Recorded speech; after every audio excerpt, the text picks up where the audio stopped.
Sonos creates speakers that provide quality multi-room audio. Usually, you would need to utilize the Sonos app to control its speakers. However, recently Sonos has created a line of its speakers that work with Google Assistant to allow you to use the voice assistant to use your speakers. Smartphone. Sonos app. Google Assistant app. Sonos speaker. Even though Google and Sonos went through litigation battles in the past, you're still able to connect your speakers to Google Smart Display. Here are the steps to do so. Of course, as always, the first thing you'll want to do is make sure all your apps are up to date. Even though Google and Sonos went through litigation battles in the past, you're still able to connect your Sonos voice-enabled speakers to Google Smart Display.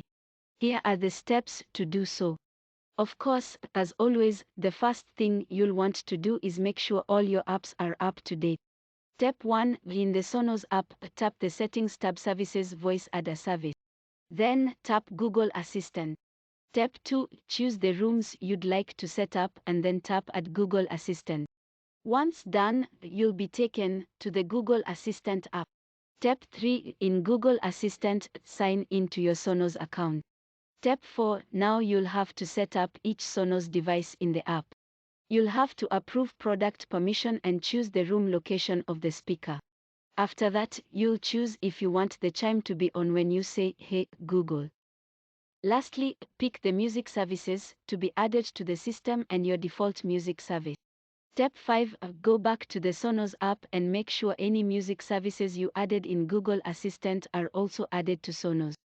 Step 6. Once set up, you're ready to use Google Assistant to control your Sonos speakers. Now that everything is set up, you can control the speakers with your typical Google commands. These commands include saying, "Hey Google, play music," "Turn it up/down," or "Who is this artist?" With this Google integration, you're also able to use other commands to control your smart home, get answers to questions, or manage your schedule. If you say, "Play Billie Eilish," Google will play the music on your default speaker using your specified default service. Likewise, you can use voice commands to specify a specific music service and speaker. The voice commands used to control your speakers can come from either the Sonos speaker itself, a Nest Home product, or another device with Google Assistant enabled, such as your phone. Once set up using the steps above, you're able to use any of your voice-enabled Sonos devices to control any of your smart home accessories.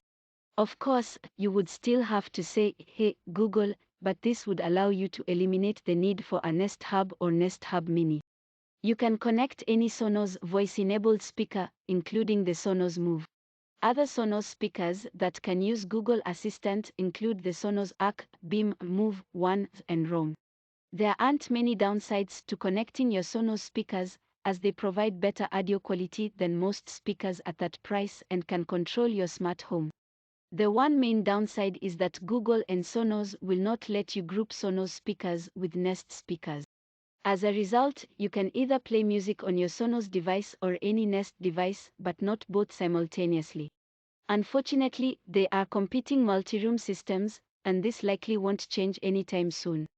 Google may have the most affordable multi-room audio setup, but Sonos has one of the best sounding ones, especially at this price.